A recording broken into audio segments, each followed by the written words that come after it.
The person I am always grateful for is, of course, my Tamil teacher in my high school days, Mr. Ramasubbu sir. I I was very much attracted to the Tamil poetry by Bharathidasan and Tamil literature written by our Rapi Sedu Pillai. And those days, that made me to write poetry on my own. I was attracted towards the rhythm and rhyme in Bharathidasan's poetry and Rapi Sedu Pillai's prose. I started writing poetry. My Tamil teacher Ramasubisa noticed that and he asked me to learn Tamil grammar as well. And he referred Nannur, Tulgapiyam. And he had revised my Tamil poem and made some changes. And he published one of my poems in that school annual magazine. That was a turning point for me. That act encouraged me to write Tamil poetry and made me to participate in the contests as well. At that point of time, there was the Journey to Moon, and based on that, Anand Vigadan conducted on contest, and I sent my poetry on Journey to Moon, and that got consolation prize, and I had received the Anand Vigadan magazine for 6 months continuously at our home.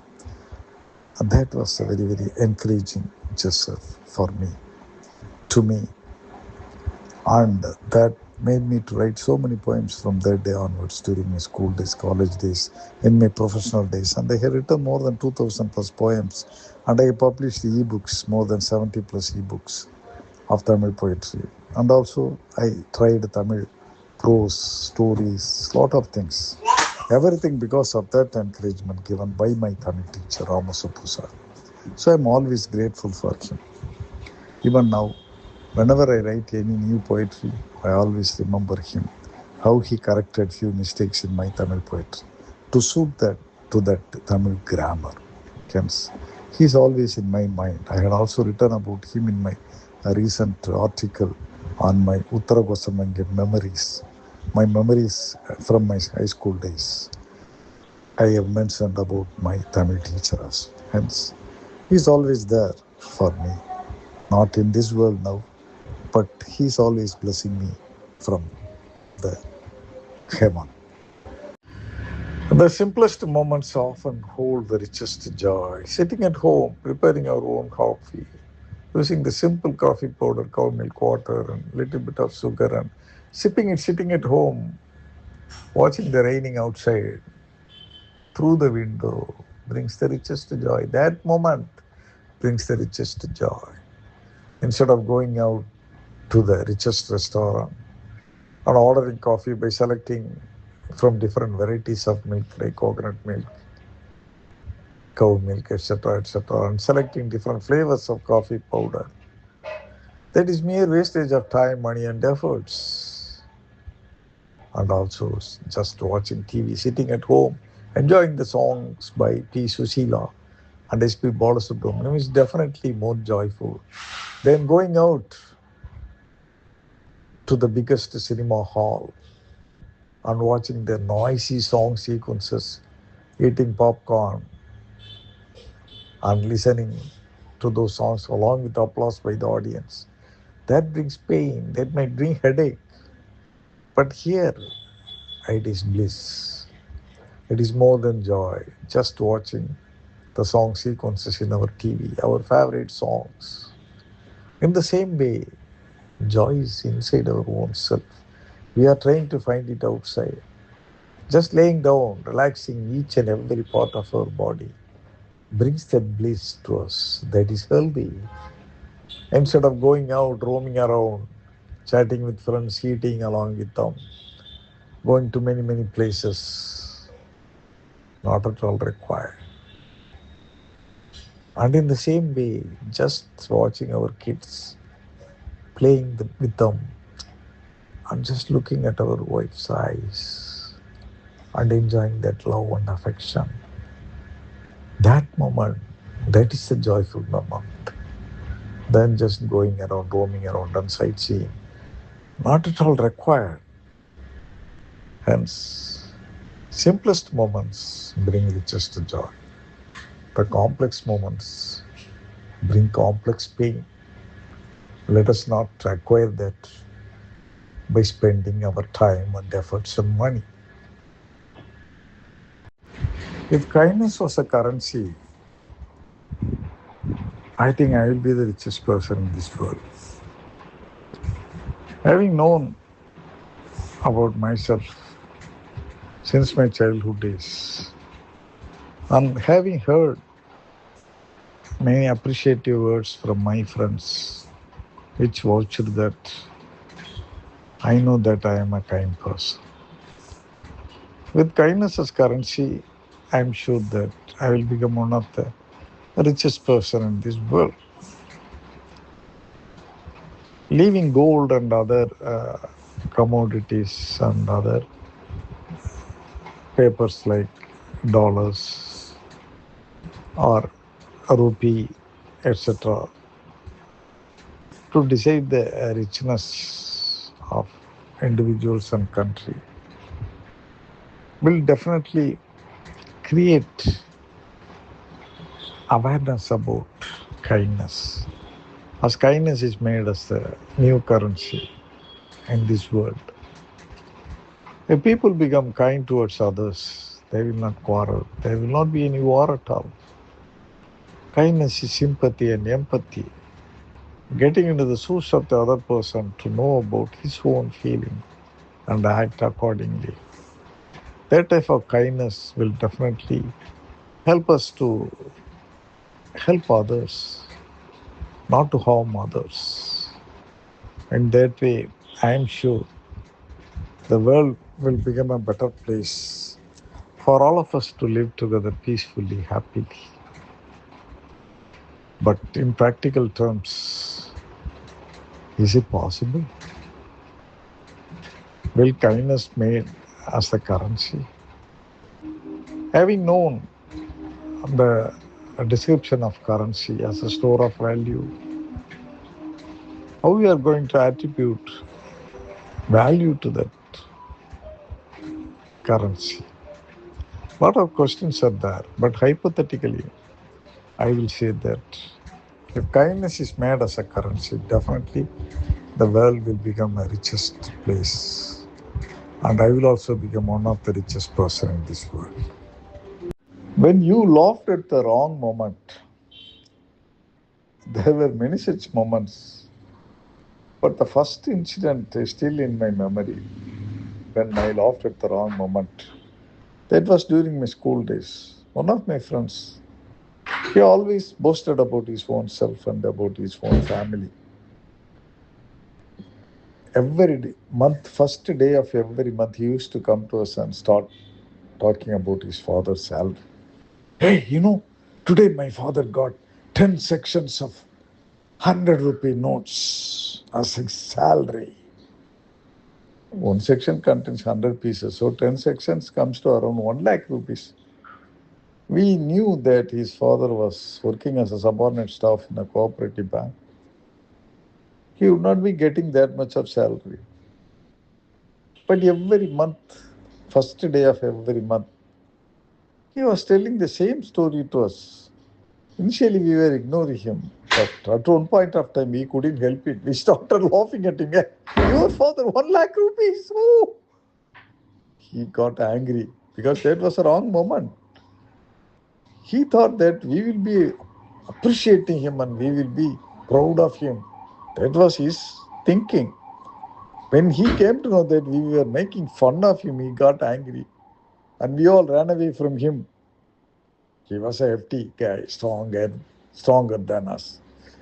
So that was the first incident when we laughed at the wrong moment. Sometimes we couldn't help it, even though we didn't want to hurt the other person's feeling. When we knew exactly that the other person was lying, sometimes we couldn't help but laugh. Right moment for us, but wrong moment for that person. But after some time, we started thinking about that and we realized that we honestly hurt the other person's feeling. After all, he wanted to boast about his own self. He is not doing any harm to us. Let us just forget and forgive him. Let us not think about that. Let us ignore him. That is how we have changed our habits afterwards. But still, the first incident is in my memory. Thanks for letting me share that in this group. Thank you, Toastmaster Hemant, for giving an interesting story relating to this topic. Life is not about avoiding the storm, but about dancing to your own rhythm in the rain. You took that portion of that sentence, dancing to your own rhythm, and you were able to connect it to your personal study related experience. And that was really very, very interesting.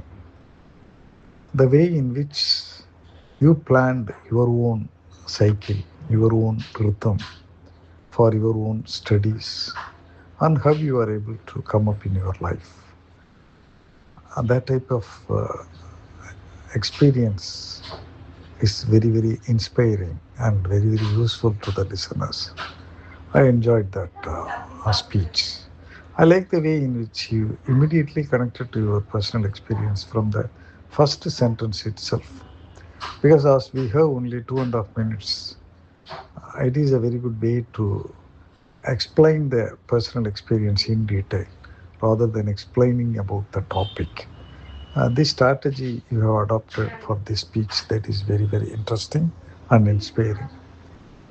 Coming to recommendation, I would say that in addition to this part of that topic, dancing to your own rhythm in the rain, the first part relating to avoiding the storm, how one can convert to the negative aspect in life into positive aspect. Like when there is a storm, let us not worry about the storm, but let us enjoy the rain and dance to the tune of that rain. So that type of converting the negative aspect into positive aspect. If you had brought some more personal experience relating to that as well into this speech, I think that would be even more inspiring and interesting. But anyway, overall, I like the way in which you brought your personal experience and started explaining it in detail in this 2.5 minute speech. I enjoyed your speech. All the best for your future speeches, Toastmaster Hemant. Every beginning is difficult, true. There will always be starting trouble. Starting from our childhood days until now, crawling from crawling to standing, standing to walking, walking to running. Each first step in those activities was definitely difficult. We experienced that in the same way in our professional life also. Our first day in our office, I still remember how it was very, very difficult for me to learn the intricacies of that accounting process in that bank. One of my friends helped me. He was my colleague. He was sitting beside me and he helped me how to do that. So there were always guides. In our childhood days, there were parents, there were elders. And in our adult days, there were friends, relatives, and many, many well-wishers there for us to help us. So though the beginning was difficult, there were always friends there, well-wishers there to help us. In the same way, we should also help others. Whenever anybody faces some difficulty in doing something in the beginning stage, let us help them. It should be mutual. Let us remember how many people helped us to come us to this stage in the beginning stage. In the same way, let us also help others in their beginning stage. In our office, we have to give training to the beginners. They will always remember us as their teachers. In the same way, whatever difficult phase is there, let us face it boldly. Let us learn. Each mistake is lesson for us. Let us learn from the mistakes committed and let us not commit those same mistakes again and again. It's all in the learning process. To err is human, but to correct it is divine. In the same way, let us enjoy the beginning and let us enjoy the difficulties and let us learn and let us grow. That is how I have also grown in my personal life and in my professional life. Definitely, you also might have experienced this. Let us all share this in our forum on this topic today.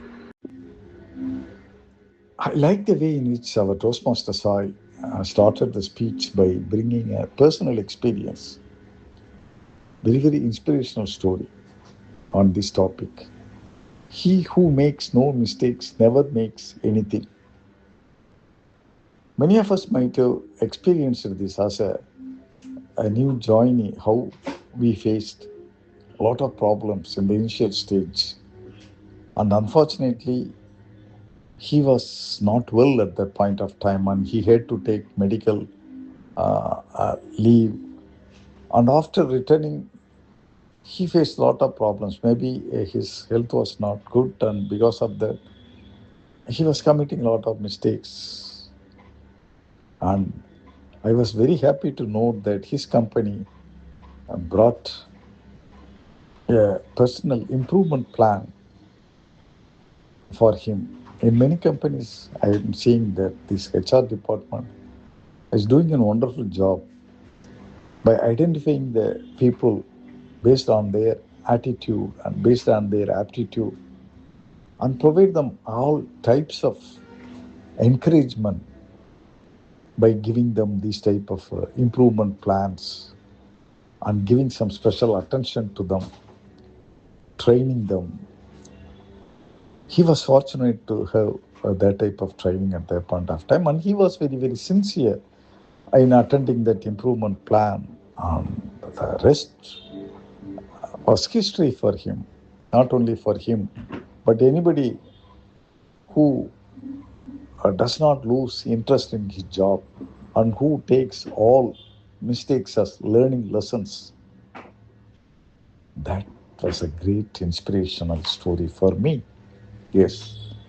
And I was very happy to see that he became a coordination head for a separate region. After some time, the person who was always committing mistakes and who got into some improvement plan by the company became a coordinator head for a big region. That story brings that fact that a person who commits mistakes, and if he is ready to learn from those mistakes, will definitely reach greater heights. All the best. Toastmaster Sai, we are very much inspired by your story. Thank you. People come in your life as blessings and some come in your life as lessons. Blessings brings happiness, lessons bring cautiousness. In this world, definitely we have both good and bad people, and we have to interact with them. Our personal and professional life make us to interact with them, to move with them, sometimes even to work along with them. We can't escape from that. But at the same time, we have to be very, very careful in identifying people. I have seen many spendthrift people who lost their money in gambling. I had seen many drunken people who lost their health in smoking and drinking. They teach us lessons. We have to use our own intelligence to identify those type of bad habits and avoid those bad habits. Definitely, they might ask us to give company. If you get lured by that, if you get into that, it might become a habit and we may not be able to come out of that. So we have to be very, very careful in learning those lessons. We have to be very, very cautious. In the same way, I had also seen many people, good people, rich people, giving social service, helping others, and intelligent people, not very aggressive, but helping others. So these type of people also taught good lessons. They bring happiness to us. Being friends with them is a blessing for us. It's all only in our mind, in our attitude, in our aptitude. Life is full of mixture of all these type of good and bad people. If we are very, very careful, very cautious, then definitely we can reach our goal in our life, keeping the good company and avoiding the bad company, or managing the bad company. That is how we have to live in this world where both good and bad are living together. When being lost led you somewhere new, of course, when we get lost, we will get to know something new. This happened to me many times. I have the habit of roaming around the streets of new cities whenever I visit them, just to know about that city. When I came to Chennai long back and stayed in one of our relatives' house at Kodambakkam, I went out and I let my legs took me wherever they want to go without thinking about the destination. Please also remember that there was no Google map at that point of time. So I just went out and I didn't know where I was going. I reached many busy streets. I had seen many textile shops, many eateries. Get to know the culture of the Chennai city. That helped me to write stories, experiencing the fragrance of that city. In the same way, when I went to New York on a job, I went out from World Trade Central subway station and just started walking to reach Times Square. On the way, I came to know about the culture of that city, how it allows people from different regions, different countries came and live in that place, having their own life. Chinatown, Italy town. I could see people from different countries, different culture. Then I realized the international fragrance of that New York City. In that way, definitely we will get to know something new when we get lost.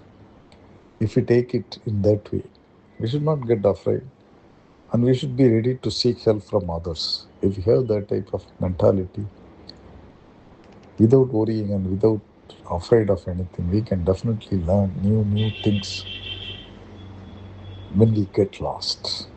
Let us get lost and get to know new things and get a new experience. Do not cast your words where ears are closed. Speak where hearts are open. Here there is reference to both ears and hearts. Yeah. There is certain difference between hearing and listening. Hearing is just keeping the ears open but thinking about something else. But listening is keeping the heart open and getting your words penetrate to his mind. Yeah. To identify that, we need not be an open heart surgeon. If somebody is looking at you directly and emitting few words for or against your ideas, yeah, he is listening. We can easily identify. But if somebody is hearing, he might be thinking something else, nodding his head, looking somewhere. We can easily identify that if that person is hearing or listening. There is no point in talking to the hearing person. Communication is a two-way process. Yeah. There is a speaking person, there is a listening person. And also we have to be very careful in choosing the subject. We should not talk philosophical ideas to a child and childish ideas to a grown-up person. We should know whom to talk, what to talk, where to talk, and how to talk. All these questions need to be answered internally before we start talking. Because talking is magical. It might change the mind of the person. Through talks, many people have toppled the governments. Many people have changed the minds of the people and created a revolution. We have seen many leaders like that in India and also in foreign countries. Vivekananda talk. People get inspired. People change their habits. Arise, awake, and stop not till the goal is reached. They become active. They want to do something good for the nation. Abraham Lincoln, Martin Luther King, they gave powerful talks. Hence, talking is something very, very magical. Hence, do not cast your words where ears are closed. Speak where hearts are open. The moment silence healed, I have experienced many such moments. It has the healing power, both internal and external. Internally, it will heal your own pain, and externally, that silence will heal the enmity with other people as well. Yes.